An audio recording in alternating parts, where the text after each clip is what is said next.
Hello friends, આજે આપણે બનાવીશું કાઠિયાવાડી ચટાકેદાર તેવું ગાંઠિયાનું શાક, જેને બનાવવું ખૂબ જ સરળ છે.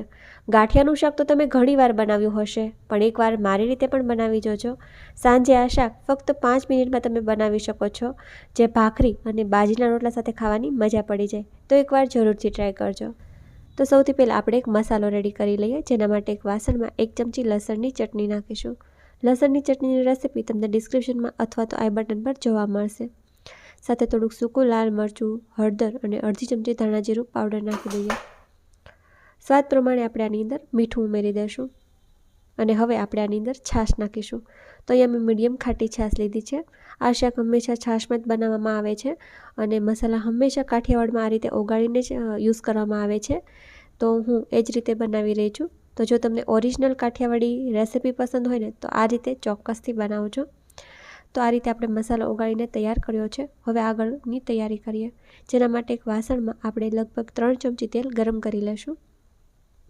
આ 3 વ્યક્તિને થાય તે પ્રમાણે હું શાક બનાવું છું, તો માપ એ જ પ્રમાણે રહેશે. તેલ ગરમ થાય એટલે થોડીક રાઈ ઉમેરી દઈએ. રાઈને બરોબર રીતે ફૂટવા દઈએ. સાથે થોડુંક આપણે લસણ સમારીને નાખી દઈશું. સાથે 2 સૂકા લાલ મરચાં, આપણે તેની અંદર થોડુંક આખું જીરું નાખીશું, થોડી હિંગ અને મીઠા લીમડાના પાન નાખી દઈશું અને તરત જ આપણે જે વઘાર બનાવીને રાખ્યો તેને આની અંદર એડ કરી ઢાંકણને ફટાફટ ઢાંકી દઈશું, જેથી વઘાર આપણો ઉડી ન જાય અને વઘારની સારી સુગંધ આપણા શાકમાં બેસે. તો થોડીવાર આ રીતે ઢાંકીને રાખીશું. સાથે થોડું પાણી પણ ઉમેરી દઈશું. જો છાશ ખાટી હોય તો થોડું પાણી નાખવું અને મોળી હોય તો ખાલી છાશમાં શાક બનાવવું. તો હું આને ચાખી લઈશ. જો જરૂર લાગશે તો આપણે છાશ અથવા તો પાણી નાખીશું. તો આ થોડુંક ખાટું છે એટલે આપણે આમાં પાણીનો યુઝ કરીશું. જો છાશ મોળી હોય ને તો તમારે ખાલી છાશમાં બનાવવાનું. સાથે હું થોડી છાશ પણ આમાં ઉમેરીશ અને આને બરોબર રીતે મિક્સ કરી લઈશ. મેં આમાં અડધો અડધ છાશ અને પાણીનો યુઝ કર્યો છે. બસ હવે આને આપણે સરસ ઉકળવા દેશું. આ રીતે આપણું રસો એકદમ સરસ ઉકળી ગયો છે. તમે જુઓ, છાશ હોય એટલે થોડીક 2-3 મિનિટ ઉકાળવું, જેથી કરી તેની સ્મેલ ના આવે. 2-3 મિનિટ ઉકાળી લીધું છે. હવે આપણે તેમાં ગાંઠિયા નાખીશું. આ રીતના આપણે પોચા ગાંઠિયા આવે ને તે લીધા છે, તે જ લેવા. આનાથી શાક બહુ જ સરસ બનશે. ઓલા કડક ગાંઠિયા આવે તે નથી લેવાના.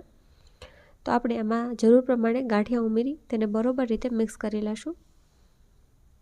આ શાક છે ને ગરમા ગરમ જ ખાવાની મજા પડે. તો જ્યારે તમારે શાક ખાવાનું હોય ત્યારે જ ગાંઠિયા ઉમેરવાના. રોટલા રોટલી બની જાય પછી રસો હોય તેમાં તમારે ગાંઠિયા ઉમેરી દેવાના, એટલે શાક એકદમ સરસ બનશે. બસ હવે બધું બરોબર મિક્સ કરી લીધું છે. તો હવે આપણે આને ઢાંકી અને 2-3 મિનિટ પકવીશું. શાકને પકવવું જરૂરી છે, નહીંતર છાશની થોડીક સ્મેલ આવતી હોય છે. એટલે 2-3 મિનિટ પાકી જાય ત્યારબાદ આપણે આમાં ફ્રેશ ધાણા નાખી દઈશું. તમે જુઓ, થોડું થોડું તેલ ઉપર આવી ગયું છે, મતલબ આપણું શાક એકદમ તૈયાર છે.